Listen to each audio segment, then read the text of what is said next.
Assalamualaikum warahmatullahi wabarakatuh. Alhamdulillah wa subhanallah la ilaha illallah. Segala pujiannya milik dan bagi Allah, Maha Suci Allah. Kita ini kadang-kadang bahkan mungkin sering berprasangka tidak baik kepada Allah. Maka harus banyak membaca tasbih, terutama sing tua-tua. Ya, karena salah satu ayat surat yang akhir-akhir turun adalah An-Nasr. Ya, idza jaa an-nasrullahi wal fath. Jadi sebelum surat ini turun, itu doa sujud ruku adalah subhana rabbiyal azim atau subhana rabbiyal a'la.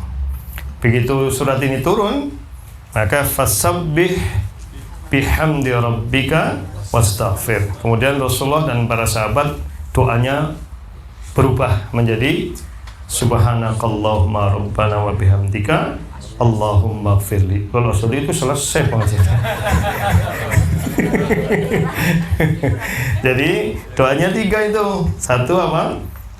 Ya subhanakallahumma rabbana wa bihamdika fasabbih. Kita harus banyak bertasbih, memahasucikan Allah. Karena kita sering berprasangka buruk, ya. Kadang-kadang mata weruh, pikirannya wis ora. Ya kayak tadi coba udan, mesti ana sing udan. Arep ngopi udan, arep ngaji. Wah, ini yang sering saya sampaikan. Lisannya syar'i, ya, awalnya gue syar'i, ya, arep ngaji syar'i. Berikutnya udan kufri. Langsung kufur.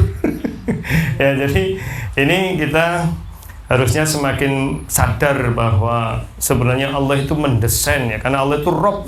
Rob itu apa? Sang pengatur programmer kehidupan.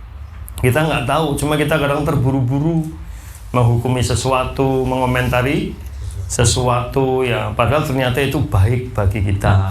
Mulanya kadang-kadang biasanya ya barang wis ngerti, oh ternyata ada hikmahnya, gitu kan. Jadi memang begitu, kayak kita ini sekarang bertemu begini, kadang-kadang deleng wajah orang terus kayak gini nyengiti wong kayak.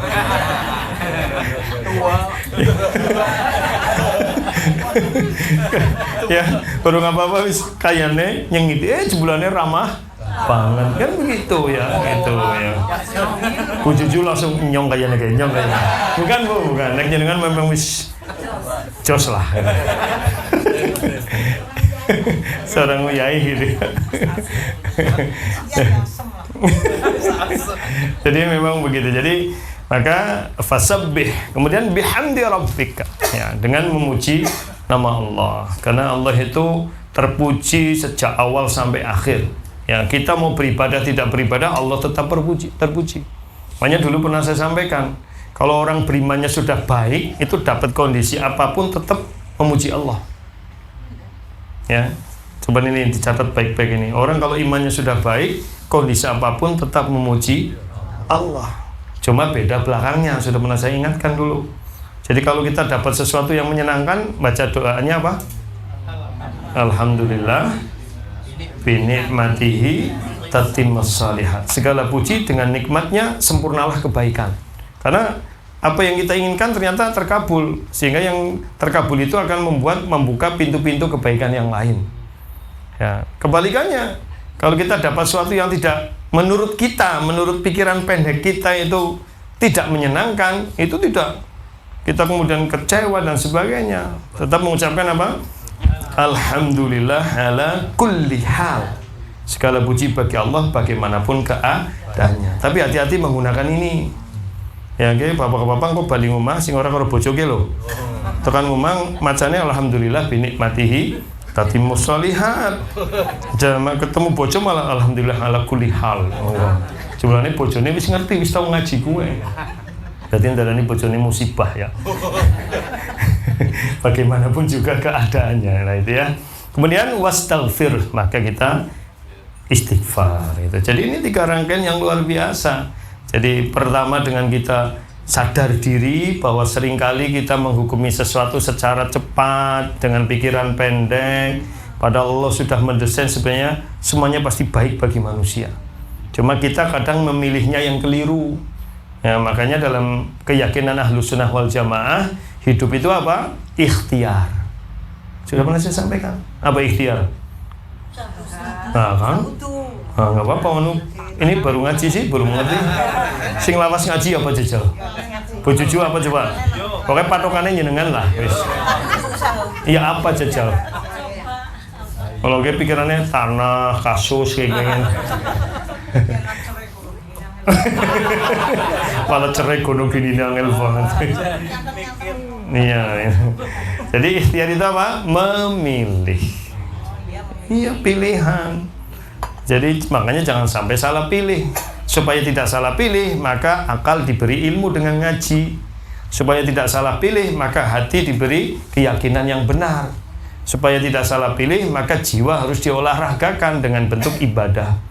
Makanya para ulama itu mengatakan ibadah itu sebenarnya riyadhatun nafs, olahraga jiwa. Nah, supaya jiwa kita selalu lurus. Karena semua ibadah itu tujuannya membuat kita ingat Allah.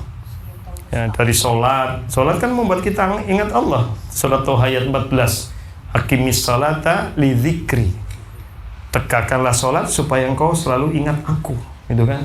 Makanya tidak semua orang sholat beruntung. Yang beruntung hanya yang khusyuk. Qad aflahal mu'minun alladzina hum fi sholatihim khushyun.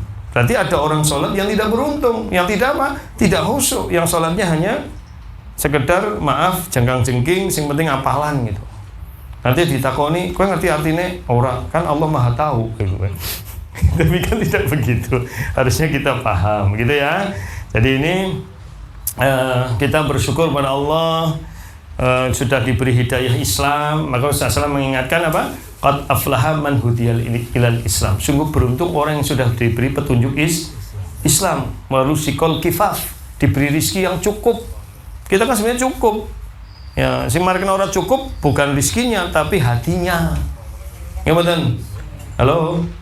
Iya, kepengen iki gitu. Pokoknya jalukannya kayak wong ngarep buka puasa kayak pas awan-awan lah.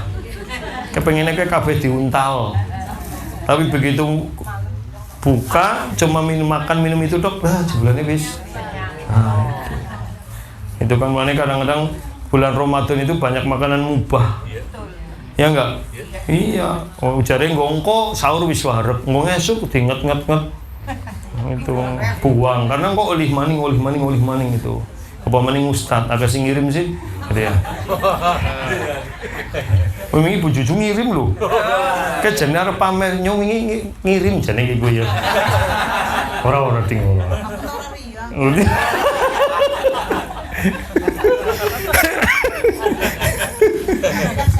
Masya Allah, alhamdulillah gitu ya. Dan apa? Waqani abih, dan dia qanaah. Qanaah itu apa? Terima dengan keadaan yang ada ya. Kenapa? Wa asa an takrahu syai'a wa huwa khairul lakum. Karena bisa jadi kita nggak suka ternyata akibatnya baik. Kebalikannya wa asa an tuhibbu syai'a wa huwa syarrul lakum. Bisa jadi kita suka tapi akibatnya nggak baik. Nah, Bapak Ibu, ini karena yang ikut ngepit ngaji kebanyakan sepuh-sepuh ini, ya ada 1-2 yang muda lah.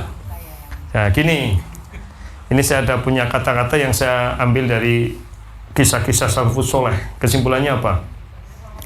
Ajal pasti. Amal soleh kita belum pasti diterima. Nah, kan ngeri itu. Mati wis genah. Ya ora. Ya kayak mikir dong nyong ngepit kayak usah banter-banter insyaallah gutul. Ya, wis tua kan mesti gutul. Yang begutul ngendi lah pokoknya. Gutul Pak. Itu kan. Itu kalau mati udah pasti. Makanya dulu pernah saya sampaikan jangan takut kematian. Karena kematian hanya memisahkan kita dengan orang-orang yang kita sayangi secara semu di dunia. Ya, sementara kalau kita mau hidupnya tidak bermakna, justru itu yang kita takuti. Jangan sampai kita mati malah amalan kita mubah. Surat apa? Al-Kahfi 105 100. Ya coba dibaca Mas Ustadz Aldi boleh? Mic-nya mana? Al-Kahfi 105 106 Mas, coba.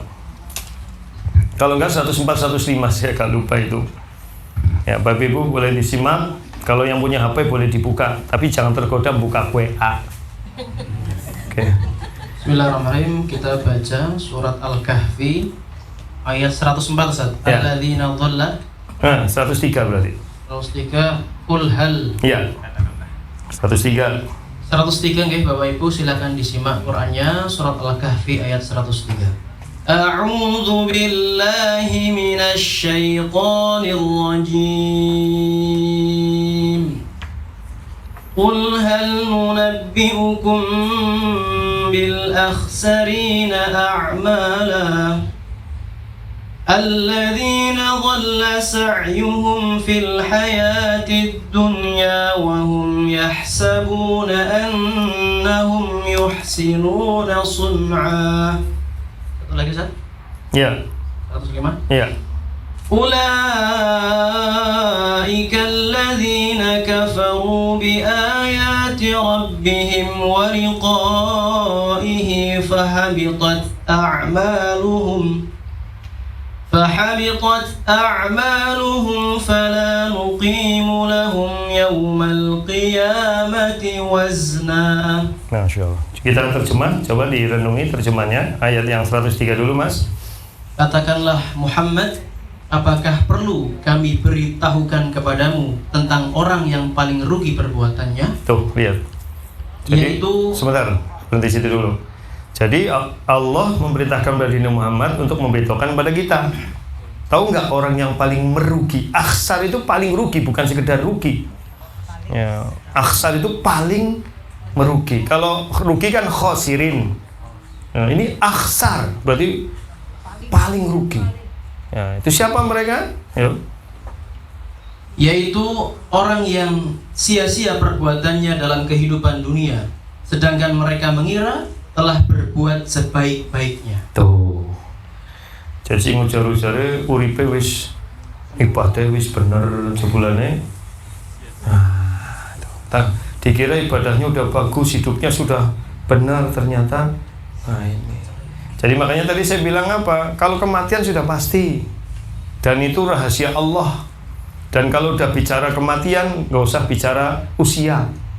Tua muda itu tergantung matinya kapan. Kalau saya ditakdirkan mati besok, saya sudah tua.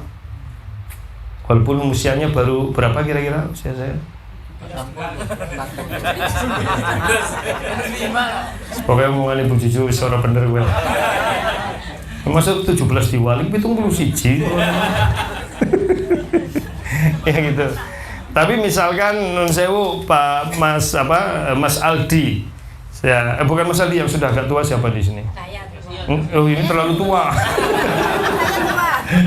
Ibu siapa? Saya Bu Agam. Berapa usianya? 54. 54. Tapi qadarullah Allah takdirkan beliau meninggal usia 90 tahun, ya beliau masih STW. Setengah tua. Ya, karena kan tua muda diukur dari berapa lamanya dia hidup. Itu loh, berapa lamanya dia mati. Ya, jadi kalau misalkan ada orang ditakdirkan usianya 25 tahun, dia usianya 20 tahun sekarang, ya dia sudah tua, tinggal 5 tahun lagi mati. Jadi hitungannya begitu. Makanya kematian nggak perlu ditakuti. Yang kita takuti gimana ketika mati itu amalan kita kira-kira hidup kita sudah bermakna atau belum. Ini benar. Oh jadi horor ini. Loh, kan jelas orang mati pasti, tapi amalan kita diterima? Belum tentu. Wah itu kan masalah. Ya, terus lanjutannya Mas. Mereka itu adalah orang yang mengingkari ayat-ayat Tuhan mereka dan tidak percaya terhadap pertemuan dengannya. Maka sia-sia amal mereka dan kami tidak memberikan penimbangan terhadap amal mereka pada hari kiamat. Nggak perlu ditimbang lagi, segenah. Tuh ini menjadi dalil kan. Berarti ternyata ada orang masuk neraka tanpa hisab. Selama ini kan orang mengatakan masuk surga tanpa hisab, ini buktinya. Terus perlu ditimbang maning wis genah kowe. Naudzubillah lah. Makanya bagaimana Bapak Ibu? Nah, makanya kita harus punya cekelan. Jadi investasi terbaik. Kira-kira enggak nyong mati ngesuk engko sore nyong wis duwe apa? Nah, saya akan sampaikan 3 hal. Nah, ini bekal kita. Jadi hal yang harus diceketem, ngerti ceketem ora? Kayak jenengan pas nyekel duit akhir bulan kayak lah. Mumungan kayak diceketem gue modal kita, ya. Nah, satu apa? Kesolehan. Ya, soleh siapa? Ibnu Hajar al-Asqalani ya dalam hadis bukan dalam hadis beliau mengatakan memang diriwayatkan oleh Imam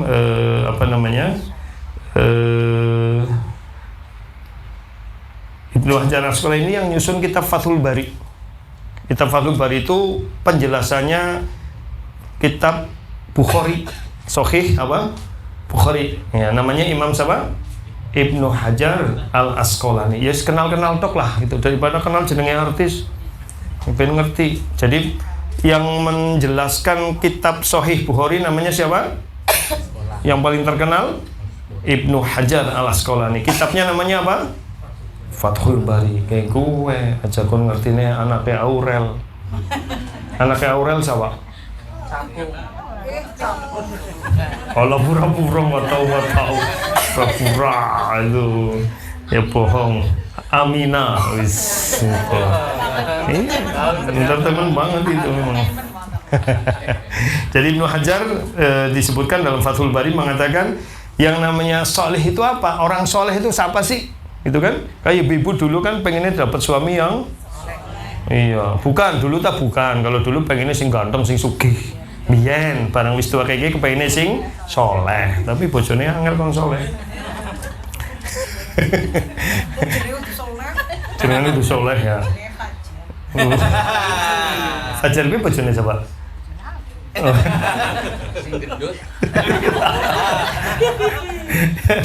Jadi soal itu apa? Al-Qaim ya, bima yajibu alaihi min huquqillah wa huquqil ibadih. Jadi yang namanya soleh itu ukurannya apa? Orang yang selalu berusaha menegakkan hak Allah dan hak manusia itu. Ya, jadi bahasanya orang yang selalu berusaha menegakkan. Qaim itu menegakkan, bukan sekedar melaksanakan. Ya, jadi dia betul-betul menegakkan apa yang menjadi hak Allah. Hak Allah itu apa? Diibadahi tanpa syirik. Itu hak Allah yang utama. Ya, hak hamba itu apa? Yaitu dia tidak boleh dizolimi 3 hal. 1, darahnya, jadi nggak boleh disakiti fisiknya. 2, hartanya tidak boleh diambil dengan cara yang tidak baik, termasuk nipu, termasuk utang orang yang nyaur, termasuk utang golong buantok jadi niate orang nyaur itu kan ngerti ditagih galake ngluwi sing utangi ya, bahkan urung ditagih wis tersinggung ya, kita lewat tok ndeleng nyong ngerti lagi udah di duit esok padahal nyaur pe ora galake pol ya, siapa sing wis tau utang kaya gue com. Ya, yang terakhir apa? Kehormatannya nggak boleh diribahi, ya nggak boleh apalagi di namimah. Bedanya riba sama namimah apa? Riba ngomongi, namimah rasani. Riba sama namimah itu sama. Bedanya kalau riba itu kenyataannya betul, kalau namimah kenyataannya nggak betul. Misalkan Bu Juju ini orangnya adalah pelit, misal Bu Pisal. Bukan tadi contoh. Dan memang pelit. Terus kita ngomong Bu Juju itu orangnya pelit. Itu kan benar memang kenyataan. Itu namanya riba. Jadi ngomongi wong sing memang kenyataannya begitu, tapi yang tidak baik, tidak dia sukai, itu sudah riba. Mulane ibu-ibu kan ngerasani wong hati-hati. Ki lagi orang ngerasani lo ya. Ki kenyataan. Lah kowe jenenge ngerasani. Ini ibah kowe. Ora usah mentang-mentang diawali dengan kalimat ki nyong lagi orang ngerasani lo. Terus orang dosa kayak kowe. Tetap dosa. Ya, jadi justru itu namanya riba, dan riba itu sama aja makan bangkai saudara. Sedangkan namimah ora bener. Wong Bu Juju eman kok diomong pelit, itu namimah. Dan namimah itu siksanya 2. Di alam kubur wis disiksa, di akhirat siksa maning. Jadi dia dapat door prize di alam kubur. Kan orang yang dapat door prize di alam kubur 2. Siji sing meremehkan bersuci ketika buang kotoran. Ya kan marron Nabi SAW ala qabrain. Nabi pernah melewati 2 kuburan. Dan Rasulullah SAW mengatakan innahuma yu'adzibani wa ma yu'adzibani min kabir wa innahu lakabir. Keduanya sekarang di alam kubur sedang disiksa, kata Rasul. Ya, ini kan Rasul, tentu dia dapat ya dengan kemukjizatannya ya diberitahu oleh Allah bahwa kondisi dia di alam kubur sedang disiksa. Keduanya disiksa bukan lantaran perkara besar yang menurut mereka waktu hidup di dunia, tapi sebenarnya itu adalah perkara yang besar. Itu satu, ya, dia suka buang air tidak bersuci, gitu ya. Yang kedua, yamshi bin namimah, maring dindi lambene ndawir. Ya, pokoknya tapi orang bener. Ya, wong anu loman dibilangnya pelit. Nah, itu namimah. Jadi namimah itu lebih besar dosanya daripada ghibah. Tuh, makanya ngeri tuh. Kadang-kadang biasanya kayak gitu kan muncul dari berita-berita tok terus melu. Kadang-kadang meneng orang moni, ana wong rasani meneng, tapi barang pada ngomong salah, ora kayak kue. Nyong krungune beda. Melu. Memang dia tadinya pendengar pasif tapi nyerap maring dindi. Sing bener kowe kayak kiye beritane. Wah, ya wong lanang tau orang sing iku ya Pak ya. Langka dewek to. Ora perlu lah ngrasani wong ya Pak. Halo?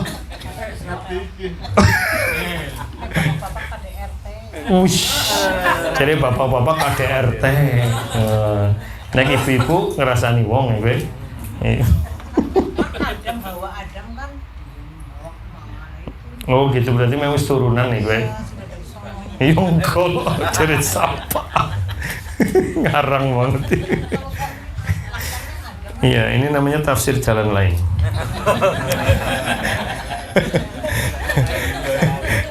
Jadi soleh itu ya Bu. Jadi ukuran soleh tadi satu, kita berusaha menegakkan hak Allah, berarti jangan syirik. Jaga gimana caranya jangan syirik itu kan. Nah kalau syirik ya dulu saya udah pernah kajian lama tapi kita udah tahu lah syirik itu banyak, hati-hati. Ya bisa syirik cinta. Kalau kita mencintai selain Allah melebihi cintanya kepada Allah itu udah syirik. Syirik takut pada berhala itu syirik. Takut pada setan itu dikira orang syirik. Sampai hanya tidak melakukan apa-apa itu bisa syirik karena takutnya berlebihan. Itu ya, itu. Ada juga takut tawakal syirik tawakal ada karena berpasrah kepada selain Allah gitu ya, itu. Kecuali kalau pasrahnya kepada orang ahlinya itu boleh. Misalnya aku nggak disupiri Pak Yudi lah bisa turu tenang ayem, nah itu nggak syirik. Halo? Misal begitu, tapi nak disupiri Mas Jumbo aduh. Misalnya. Iya. Malah sing ngantuk supire. Misal begitu. Kalau itu bukan berarti jangan syirik tawakal karo Pak Yudi, bukan, itu kan karena keahliannya gitu loh. Misalnya kita lagi ngurus apa, lah pasrah pakai, dicekel pakai ta insyaallah beres, itu nggak syirik, memang dia ahlinya gitu loh, paham gak? Tapi kalau syirik tawakal itu kaitannya dengan yang menjadi puncak dari pengharapan, nah, itu nggak boleh. Banyak sebenarnya syirik-syirik itu ya, yang kita bahkan yang kecil yaitu riya, yang paling Rasulullah SAW takuti apa? Riya. Kenapa? Karena riya itu menghapus pahala. Ya, dan riya itu bisa sebelum, bisa sedang, bisa setelah. Dan orang dikatakan tidak riya, tidak bisa ketika masih hidup nunggu mati. Baru mengatakan dia tidak riya. Karena bisa jadi wis bertahun-tahun, contoh ini kenyataan. Ya, saya yakin masih ada yang persis kayak gini. Ada orang nyumbang masjid. Wah, misalkan 100 juta. Nah, terus setelah masjid jadi, keluarganya selalu diundang pada acara-acara masjid. Nah, suatu saat takmirnya ganti anyar. Orang ngerti, orang diundang. Nah, kayak takmir anyar apa? Iya. Orang ngerti kayak sing biyen sing masjid ke sing nyumbang sapa. Nah, kalau tak sumbangnya orang dadi orang dia. Langsung saat itu hilang pahala. Padahal mungkin sudah puluhan tahun. Ngeri bok kayaknya. Ibu juga bisa sindidik anak ikhlas. Begitu badai ora bali. Kok ora kemutan sing rumat kos apa? Cilik tegedekna gede tok. Oh, gede dicilikna kowe iki kerjane sapa kowe. Kita mah nggak pernah begitu ya Pak. Sing tukangnya gue sama Pak. Dan saya bilang begitu. Ya itu saat itu berarti kita dipertanyakan keikhlasan kita. Itu loh. Kalau betul-betul ikhlas ya sudahlah. Kalau kita didik anak, besarkan anak karena Allah, ya itu walaupun ya memang orang tua mana yang nggak sakit misalkan, tapi ya udah nanti itu memang godaan keikhlasan. Loh, godaan keikhlasan. Tapi nek dua anak wadon kudu paham, saya udah sering sampaikan di mana-mana. Kita ini yang punya anak perempuan, membesarkan anak perempuan untuk suaminya, bukan untuk kita di dunia.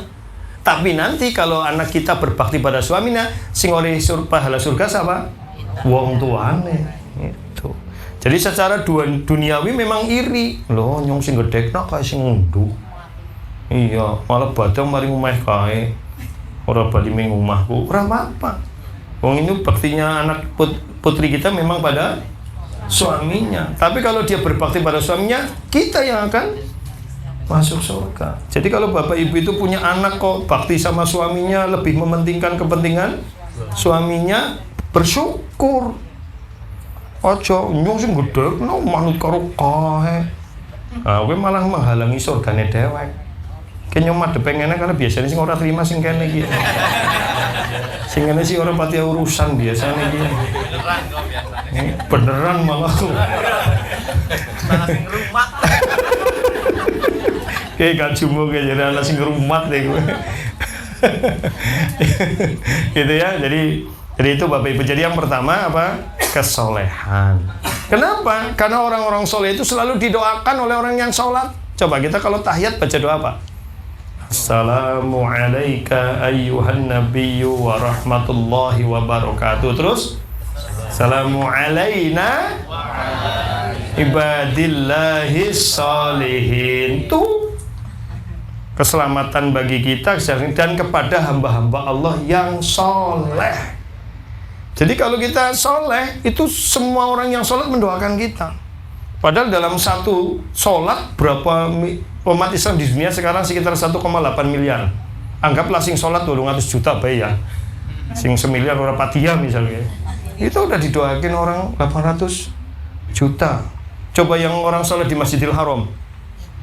Sekali sholat itu berapa juta orang sholat itu. Dan itu pahalanya 100.000. Di situ membaca doa Assalamualaikum wa ala ibadillahis. Masya Allah. Maka Imam Bukhari mengatakan dalam hadisnya bagaimana nih? Lihat nih hadisnya nih, saya bacakan. Ya, ini hadisnya nomornya 831. Ya, Imam Bukhari meriwayatkan hadis ini nomor berapa? 831. Ya, beliau mengutip ya tentang bacaan tasyahud ini. Beliau mengatakan ya, mengutip dari Rasulullah SAW yang bersabda, fa innakum idza qultumuha asobbat kulla 'abdin lillahi salihin fis sama' wal ard. Kalau kalian membaca doa seperti itu dalam sholat, maka doa tadi akan tertuju pada semua hamba Allah yang soleh di langit dan di bumi. Masya Allah. Jadi makanya jaga kesolehan. Ya, tadi kalau hak orang soleh ukurannya dua ya, jaga hak Allah, jaga hak sesama. Hak Allah jangan syirik, hak sesama jangan langgar 3 hal. Jangan menyakiti fisiknya, jangan menyakiti, menjatuhkan kehormatannya, jangan mengambil hartanya dengan cara yang tidak benar. Nah ini biasanya yang paling menggoda diantara ini sing nomor 3 ya. Masalah banda. Jangan kan wong liya, wong kakak ngadi berebutan. Halo? Iya. Ya. Kadang-kadang suami istri mah mesra, begitu pegat gono gini. Oh. Iya, mulane kadang-kadang sing ora duwe duit kowe pada kurang guyu-guyu tok, mendingan nyong ora duwe duit iki ya. Dadi ora rebutan apa? Ya. Itu ya, karena harta itu Masya Allah Bapak Ibu, makanya. Tapi bagi orang yang beriman, dia yakin. Gini nih, ini kata kunci. Saya lagi belajar itu, tapi mudah-mudahan bisa.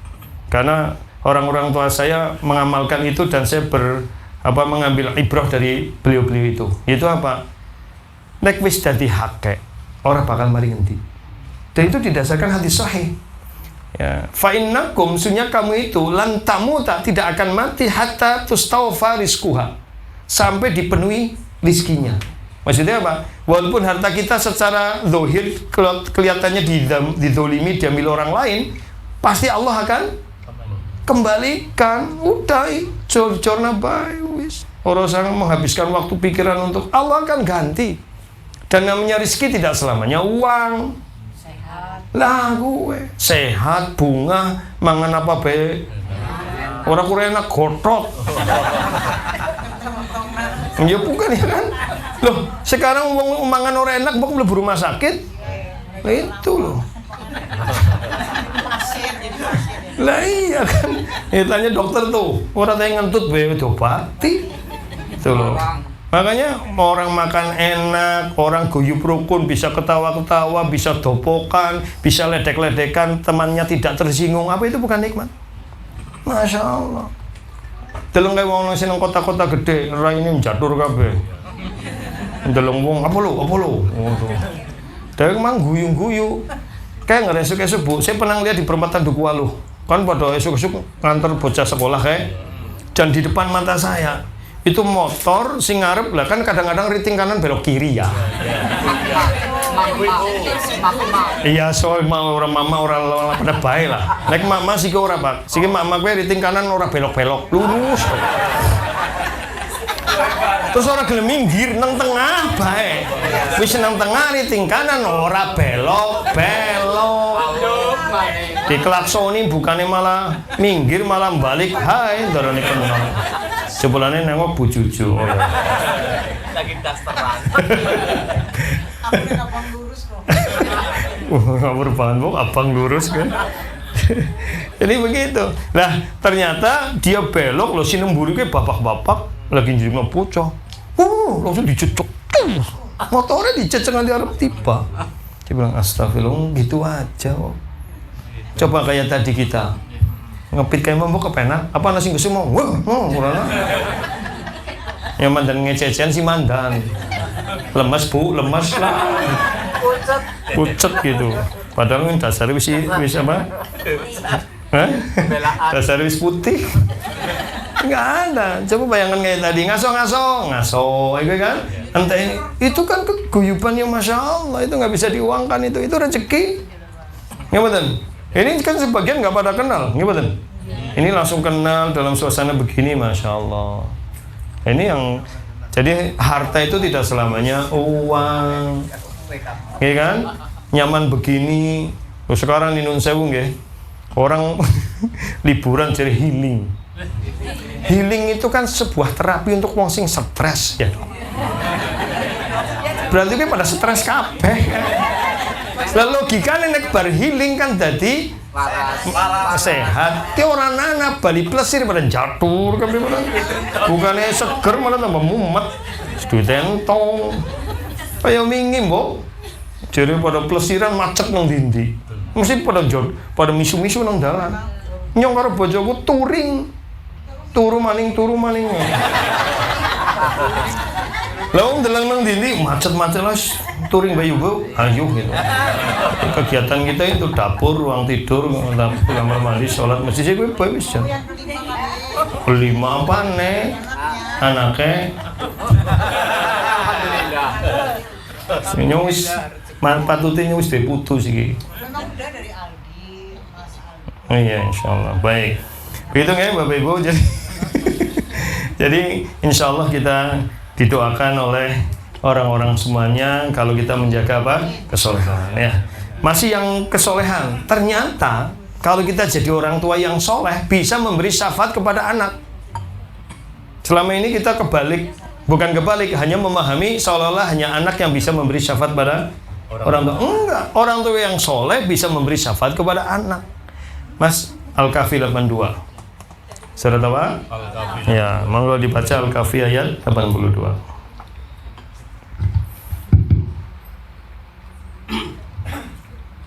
Kita baca bersama Al-Kahfi 82. Wa aman. Ya. A'udzu billahi minasy syaithanir rajim.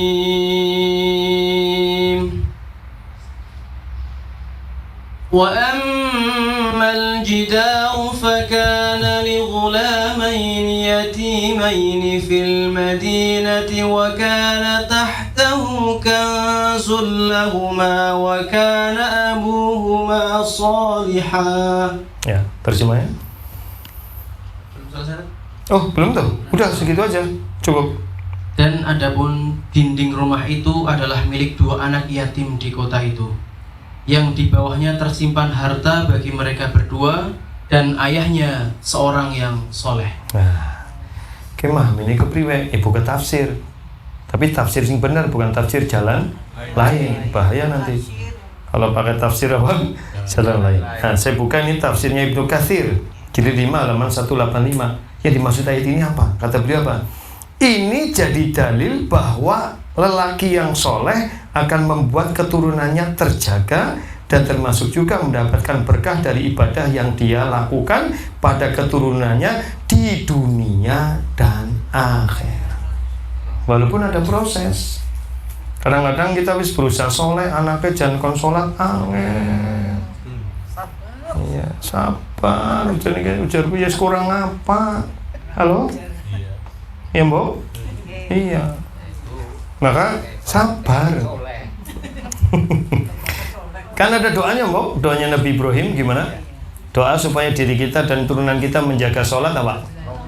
Rabbij'alni muqimas shalah wa min dzurriyyati wa taqabbal Rabbana wa taqabbal. Ya Allah, ya, ij'al, jadikan aku dan turunan-turunanku orang-orang yang senantiasa menegakkan sholat. Apalagi zaman siki bu, bocah-bocah nom, ya Allah.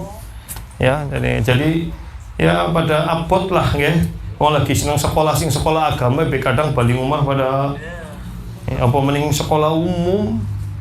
Itu kan, itu kadang-kadang jangan apa sholat pada ora sholat itu, kemudian puasa pada wudhu. Coba siki mudah-mudahan untuk anak putune dewek lah ya. Ya gitu. Jadi itu kata siapa? Imam Ibnu Katsir. Kemudian beliau melanjutkan, orang yang soleh ini akan memberikan syafaat pada keturunannya tadi. Ternyata bisa, ya. Dan ia pun akan mengangkat derajat mereka hingga derajat tinggi di surga karena anak-anak ini menjadi penyucuk mata baginya. Demikian juga hal ini dibicarakan dalam ayat lainnya dan hadis dari Nabi SAW. Sudah. Jadi ternyata kalau kita soleh jadi nular maring anak, maring turunan. Cuma orang kudu langsung. Halo? Cuma yang namanya anak kan proses. Nun sewu nggih, ampun tersinggung nggih. Wong dewek sregep ngaji, sholat sregep urung suwe. Halo? Halo? Gimana? Iya, kita itu berharap anak kita gue kawin lahir lurus terus. Ya belum deleng wong tuane sapa. Wong jilbaban mandan gede be barang wis tua. Jadi sepati orang mengini jane sih tapi betul. Biar biar dong mengini malah muda. Halo? Ya, gue janin nutup aurat apa nutup lemak kok orang pati yang genah gue. Jadi maksud saya ada proses, yang penting orang tua selalu memberikan keteladanan. Kenapa? Mas Al-Furqan 74. Kitungane cakelalen. Gimana supaya kita terjaga kesolehan, anak keluar istri kita semuanya termasuk diri kita. Al-Furqan 74. Monggo. Bismillah, kita baca Al-Furqan ayat 74. A'udzu billahi minasy syaithanir rajim.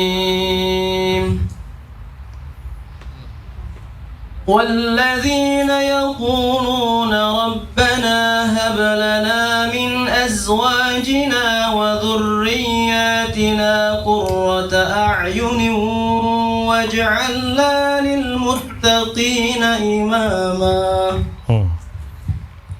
Terjemah. Dan orang-orang yang berkata, ya Tuhan kami, anugerahkanlah kepada kami pasangan kami dan keturunan kami sebagai penyenang hati kami, dan jadikanlah kami pemimpin bagi orang-orang yang bertakwa. Tuh doanya. Jadi ini doanya jangan putus, dibaca terus karena pakainya yakulun. Ya, yaqulun tuh terus-menerus berdoa. Kan itu bentuknya fi'il mudhari' kalau dalam bahasa Arab. Jadi fi'il mudhari' itu sebuah kata kerja yang menunjukkan makna sedang, sekarang dan akan datang serta terus-menerus. Jadi orang tua itu jangan pernah putus walaupun bocah itu ketone kayak ini mandan angel gitu, dongakna terus, jangan putus. Karena bisa jadi nanti anak kita ini ketika sudah dewasa baru sadar, gitu loh. Dan sadarnya itu wasilah doa orang tua, gitu loh. Jadi jangan pernah putus lah, sangel kayak ini kayak budak diapa, nggak boleh begitu. Bodoh-bodoh kayak butiru sapa, orang tiru nyong, orang tiru bapak ketangga nih orang butiru sapa, nggak boleh begitu. Ya, tiru studi melapik. Jadi nun sewu gitu ya Bapak Ibu ya. Jadi jangan pernah putus, selalu berdoa. Mungkin bisa jadi nun sewu, bahkan bisa jadi kita sudah meninggal dunia baru dia sadar. Karena apa? Yang penting kan hasil akhirnya. Paham kan? Ya kayak kita. Jajal zaman wong tua urip kadang-kadang ngaleman. Ya karepe ngakok natine wong tua, tapi begitu orang tua meninggal, pada soleh-soleh kayak. Gelem ngeraji, gelem apa, mbiyen ya bubuan gila ya. Kayaknya mbiyen ya karaokean iku ge. Siki alhamdulillah. Ya enggak apa-apa, memang proses, betul enggak? Iya, memang begitu. Itu ya, mbiyen kan minggat, SMA melompat. Halo? Konsolat tuh angel mbiyen mbok, wong tuane. Jangan ngomong barang nyata, Jerry. Jadi begitu ya. Yang kedua apa? Waj'alna lil muttaqina imama. Tuh lihat ayat itu. Jadikan kami pemimpin bagi orang-orang yang bertakwa. Imam. Jadi menunjukkan keteladanan. Jadi kesolehan orang tua itu akan menjadi teladan bagi anak. Kalau anak tiap hari melihat itu terekam jadi Pak, Bu. Mungkin dia belum terbuka karena memang jiwanya masih. Iya. Tapi nanti semua kebaikan orang tua itu akan terekam. Ya, karena pelajaran yang terbaik bagi anak ternyata keteladanan. Gitu. Jadi mangsa nadan maring masjid, mangsa nadan maring masjid. Oke, bocah ketone angel-angel tapi perlu wong tuane rajin ning masjid selasuwe insyaallah ya. Iya. Bar maghrib maca Quran, bar subuh maca Quran. Engko selasuwe bocah ya. Karena tiap hari budayanya begitu. Mungkin ketika dia masih bocah urung, tapi nanti dia sudah berkeluarga, insyaallah kan lanjutkan. Nah gitu. Makanya jangan pernah berputus asa dari rahmat Allah. Gitu nggih Bapak Ibu? Halo? Wis kan harus mulai jero kayak gitu berarti wis mlebu ilmune. Alias wis kesuwen. Oke, burung teka apa ke? Sarapan ke? Apakah mau brunch? Apa? Makan pagi menjelang siapa? Brunch udah siap. Udah siap? Dibawa ke sini. Oh, di situ. Wah. Oh, di situ aja prasmananya. Di situ nanti di situ prasmananya. Enggak di sini. Jadi ini snack itu situ. Oke. Ya, jadi dah wah langsung bergerak gitu. Padahal si telu maning gitu. Kan baru satu soleh. Yang kedua, apa yang harus kita ceketem? Yang harus kita ceketem yang kedua adalah apa? Berusaha jadi pelopor kebaikan. Apa? Berusaha jadi pelopor apapun itu. Karena selagi kita mempelopori kebaikan dan kebaikan itu terus dilakukan oleh orang-orang, pahala kita ngalir terus. Dalilnya apa? Hadis riwayat Imam Muslim nomor 1017. Nomor berapa? 1017. Wa man sanna fil Islam sunnatan hasanatan falahu ajruha wa ajru man amila biha min ghairi ayyanqusa min ujurihim syai'a. Barang siapa yang mengajarkan, membudayakan, membiasakan, mempelopori kebaikan, maka dia akan dapat pahala mengajarkannya, membudayakannya, plus pahala orang-orang yang akan melakukan setelahnya, tanpa mengurangi pahala mereka sedikit pun. Loh? Contoh, kita membudayakan di keluarga zikir sore, zikir pagi. Anak melakukan, terus nanti anak kita gede punya keluarga, dilakukan, ya sudah, selama itu dilakukan keturunan kita sampai berturun-turun itu ya pahala ngalir terus. Itu yang sepele dalam rumah tangga, paham gak? Contoh lain, hadis. Kalau nggak salah hadisnya ja'a rajulun min Bani Salimah. Datang seorang laki-laki dari Bani Salimah. Kemudian berkata, "Ya Rasulullah, inna ummi matat faj'atan." ibuku meninggal tiba-tiba. Maksudnya orang meriang, orang apa tiba-tiba meninggal. Tapi biasanya kalau beliau masih hidup di waktu sekarang lagi bersedekah. Jadi kalau aku melanjutkan sedekahnya, apakah ibuku dapat pahala? Apa kata Rasulullah? Ibumu berpahala, kamu berpahala. Insya Allah. Jadi kebiasaan orang tua yang dilanjutkan oleh anak, itu wong tuanya juga ngalir terus. Makanya kayak misalkan ini nih, kita budayakan ngepit ngaji ya, terus banyak yang niru, orang apa? Alhamdulillah program kita banyak yang niru Pak. Dari nyantri, dari banyak yang niru, sampai jenenge ngaso ya anak sing wis kita nggak ada yang disembunyikan, malah nek ditiru seneng, soalnya pahalane walaupun barang niru malah jamai akeh kae ora apa-apa. Iya, karena jamai kayak gigi penyong men, bagian sing gigi tua-tua kayak lah. Iya, lu saya sampai pernah ditelepon dari Jakarta. Ada Ustadz gini, silahkan ATM amati tiru modifikasi, silahkan. Kita nggak ada yang seneng malah gitu. Ya jadi ditiru ke, alhamdulillah. Karena kita berprinsip yang ditiru kan dapat pahala terus, gitu ya. Iya, royalti terus dan semuanya gitu kan. Kayak Nun Sewu, kita bimbing umroh gitu kan, dan Nun Sewu sampai itinerary saya itu diminta di mana-mana saya kasih kan, karena itinerary saya itu full ibadah. Bangun 2:30 tawaf, habis tawaf tahajud, habis tahajud sholat subuh, habis sholat subuh zikir pagi sampai syuruk, baru syuruk pulang ke hotel, ya kan? Ingat Pak Yanto ya? Pulang ke hotel lebih sarapan, lebih ngelip sedela, kadang dolanan HP orang tuh jam 10. Mangkat sholat duha tekan duhur, berduhur pulang makan nembe sedela wis asar, mangkat asar. Dan budaya kita habis sholat asar nggak pulang kecuali sing pipis, kadang pipis tekenteni orang balik-balik ya nak. Tapi jamaah sing kanan kene tuh orang. Jadi asar sampai isya kita nggak pulang di masjid. Jadi hampir asar, zikir sore sampai maghrib, bar maghrib, maca Quran sampai isya, bar isya baru pulang. Itu. Dan budaya itu ternyata pada niru.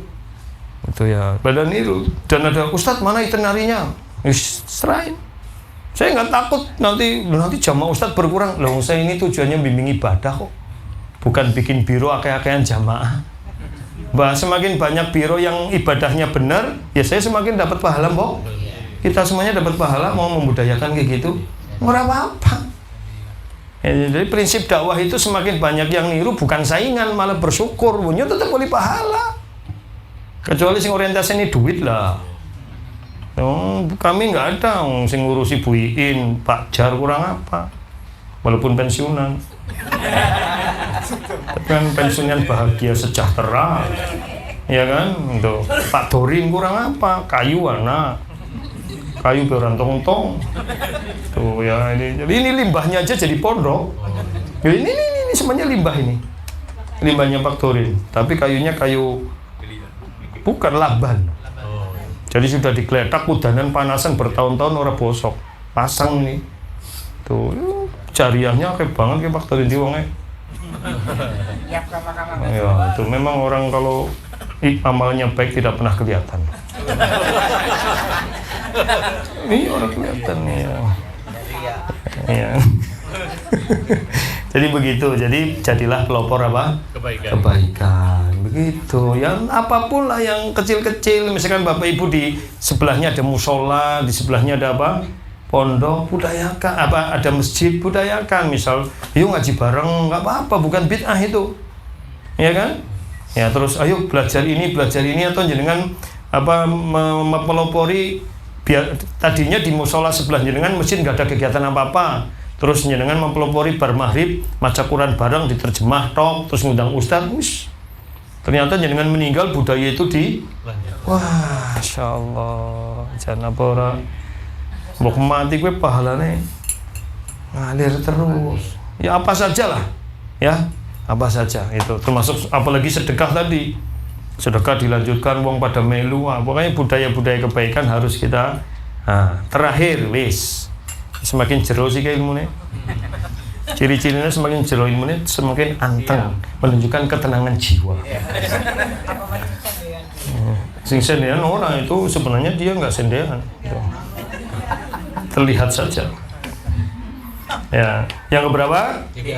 Yang ketiga, yang terakhir adalah ya ada banyak ini ya amalannya ya, tapi dalam hadis disebutkan ada 7 ya yang harus kita lakukan yang manfaatnya luas bagi umat.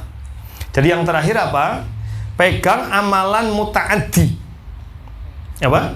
Amalan muta'addi. Amalan muta'addi itu yang manfaatnya tidak hanya untuk diri sendiri tapi bagi orang lain secara luas. Dalilnya ya ini saya sebutkan riwayat Ibnu Majah nomor 242. Riwayat siapa? Ibnu Majah nomor berapa? Ya 42 dari Abu Hurairah. Gini, inna mimma yalhaqul mu'mina min amalihi wa hasanatihi ba'da mautihi. 1. Ilman 'allamahu wa nasyarahu wa waladan sholihan tarakahu wa mushafan warathahu aw masjidan banahu aw baitan libnis sabil banahu aw nahrun ajrahu aw sadaqatan akhrajaha min malihi fi sihhatihi wa hayatihi wa yalhaquhu min ba'di mautihi. Ini kata Rasulullah SAW, perhatikan. Sungguhnya yang didapati oleh orang yang beriman dari amalan dan kebaikan yang dia lakukan setelah mati adalah 7 hal. Kan selama ini kita baru mengenal 3 hal itu ya, anak soleh itu. Ini ada 7. 1, ilmu yang diajarkan dan dia sebarkan.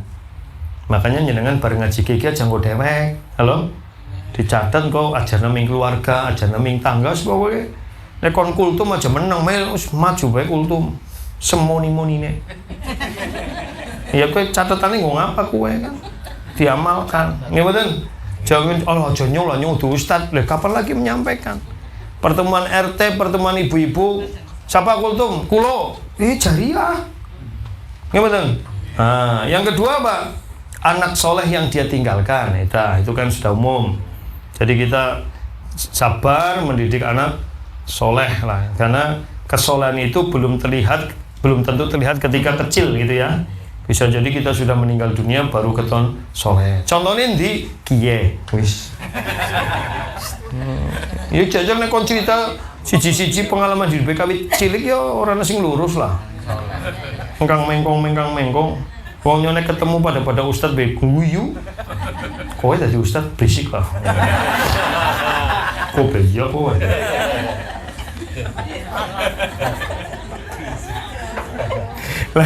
Ya maksudnya kan cerita pengalaman nang pondok ya nyosi lurus baik. Macam-macam lah.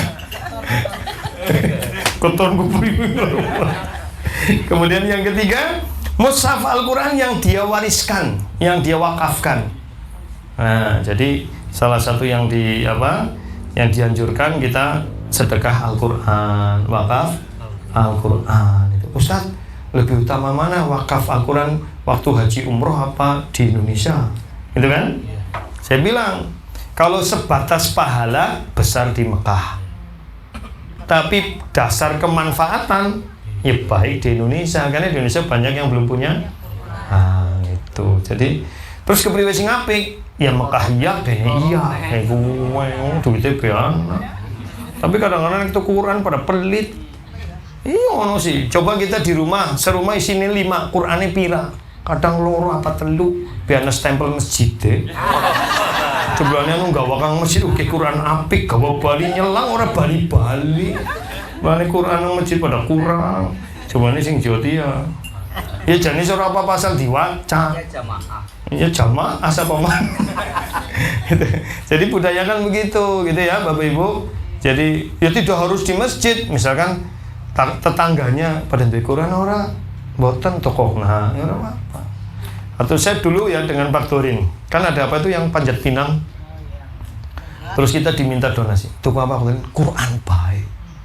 kita berikan Quran terjemahan pira gantung nang dhuwur.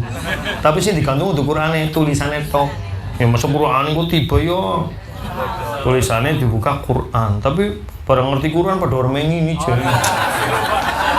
Tuh memang padahal ini Quran itu regane beratusan ewu mau sing terjemah. Tapi yang jenis masyarakat kadang-kadang di Quran malah iya itu suka sembako.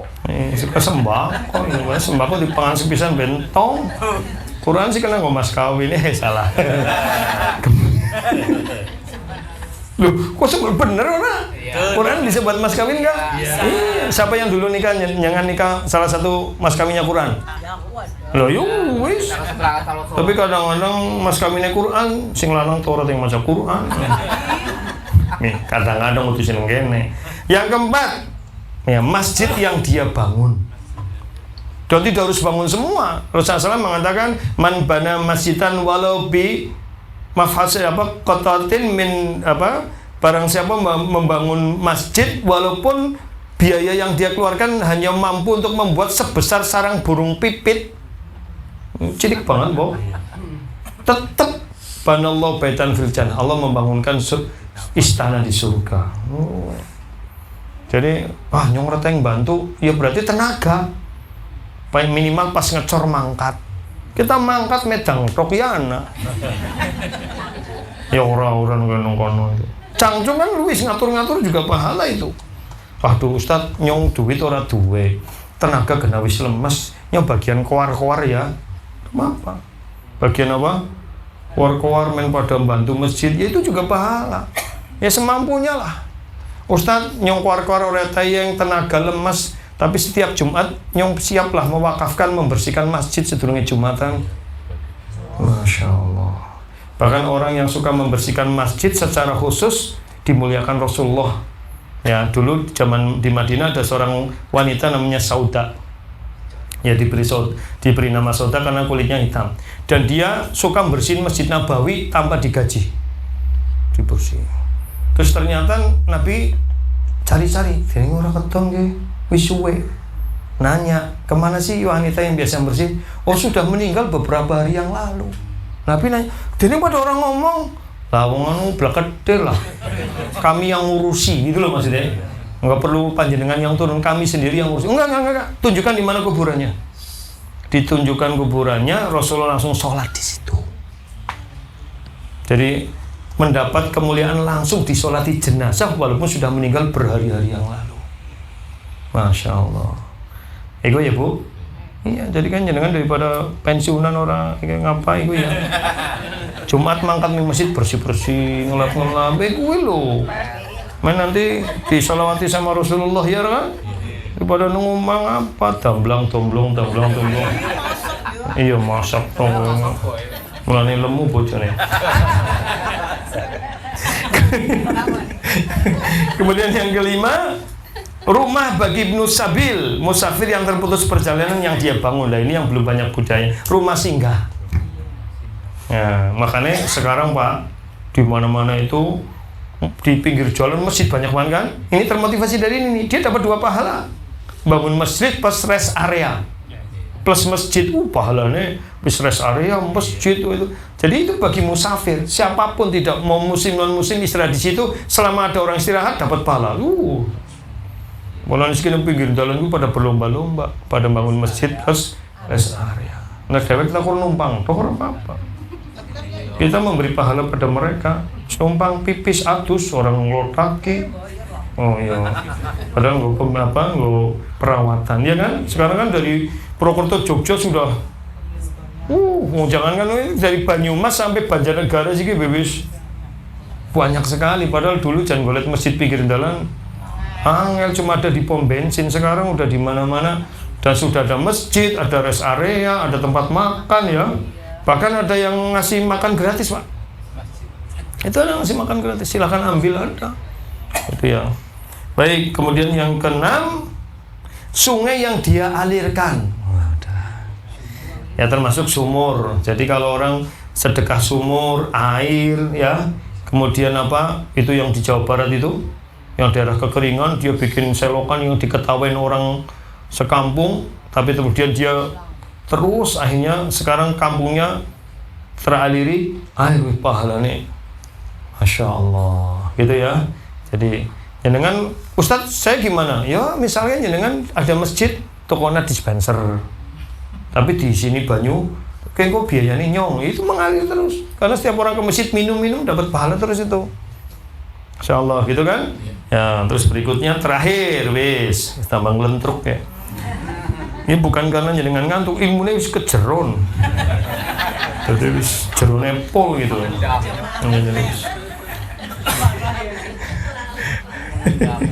Terakhir, ya ini sudah ya. Sedekah yang dia keluarkan baik sehat maupun sakit itu. Jadi ketika dia sehat mengeluarkan itu, sakit juga sedekah. Pokoknya yang biasa sedekah sudah. Makanya budayakan apa? Semampunya seberapapun gitu. Ya memang belajar untuk ikhlas itu susah. Termasuk ketika ada orang minta-minta, kita rusak lah, kayaknya anu Lombok. Ya sudahlah. Masalah Lombok itu urusan dia. Tapi kalau kita ragu yang ini aja kakean. Paham kan? Ya lebih baik yang sekitar kita aja yang membutuhkan, gitu kan? Ya misalnya yang kecil-kecil, misalkan kita tinggal di lingkungan banyak yang membutuhkan, ya sesekali sembako untuk tetangga, kayak gue mbok. Sekali apa udah masalah itu manfaat itu ya. Terus kelambi-kelambi ini kan jenengan lho Bu, halo tangi turu bae kelambi ini pada ngapa sing kelambi zaman biyen biasanya bapaknya rewel kayak budine nang wong langko lah mbok si medeng wah waktu tambah melar siapa yang koleksi apa yang kapan arep ngeringi angel wis nek dinene wong kan dinggo selama baju itu dipakai sama orang. Ya, wong saya ini hanya cita pernah ngasih baju orang yang menurut saya udah jelek. Nggo kondangan nang wong kuwe. Berarti bagi orang itu tuh baju sudah bagus padahal nang nyong lah wis. Iya, ya orang dibuang wis jarang dinggo kayak gue. Ternyata sesuatu yang udah coba kalau tak simpan terus nang lemari kan orang li pahala. Dengan saya berikan orang, dia pakai selama apa mani di maring masjid, senengnya pahalanya ngalir. Sing-sing baling rumah langsung bersih kan, lemarinya ganti sing anyar maksud. Ini nenek wong ya, istri-istrinya marbot kan melas, ya marbot siapa yang punya coba dikasih tuh baju-bajunya. Tapi ya sing patut, mus rowak-rowak di nana, istri tipan pada borong mulur di nana. Begitu, jadi ada 7 tadi. Cukup nggih, mudah-mudahan bermanfaat apa yang saya sampaikan. Dan sebelum kita makan atau sambil makan aja ya, baru kita tanya jawab, gitu ya. Ya kita makan, nanti sambil makan, ya bukan lagi makan kalau mau cucu kalau jawab, tapi sambil santai nanti ada yang curhat, tanya jawab. Nanti yang saya tanya bisa dapat hadiah ini. Ini memang carinya yang gold ini di Dokter Anton ini memang sing tua-tua gitu. Renovit gold. Ya. Ini termasuk sing wong kelalenan. Karena dia ada ginkgo biloba mencerdaskan otak. Ya. Ya duit gue orang. Ini sama madu dari Al Madinah. Ini Mas siapa ini? Aldi. Mas Aldi. Ya, ini madu hitam. Menambah keperkasaan. Wah, ya. Jadi ngontel ditanjakan orang dituntun gitu. Nyong orang dituntun bus. Ya, tapi pegel kabeh apa kayak kok. Siapa meninggal? Sama. Ini multifora. Wah, ini membuat glowing. Jadi langsung dioles nang ini kan meling kabeh jadi. Glowing. Tapi kesemutan. Terus ada voucher 50% dari Rumah Warna. Wah, ini yang punya ada di sini, ibunya itu di situ. Di sini mau ibunya ya? Oh ini. Bukan yang punya Rumah Warna, menghilang ini. Oh itu di situ. Jadi yang itu tas-tas yang trendy, dompet-dompet trendy ada di Rumah Warna. 50%. Ya, jadi golek nang kana sing wis diskon 50% tambah 50% gratis. Jadi ngoleh sih karena wis diskon 50% gak lagi ya, oke? Iya. Terus kalender ini kalendernya kalender Hijriah, bukan kalender Masehi.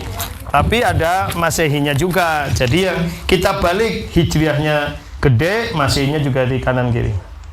Jadi biar kita tahu, jangan nanti wong Islam kok orang ngerti kalender Hijriah. Jadi Masehinya juga ada. Ya, dan pada waktu puasa-puasa sunnah ada keterangannya di sini. Ya, termasuk jadwal sholatnya ini. Ya, gitu. Jadi lengkap insya Allah. Ini sih nanti kalau cukup ya dibagi aja semua. Ya, nggak usah harus sing bisa jawab, sing mau ambil. Ya, pokoknya khusus buat jamaah ngapit ngaji. Gitu.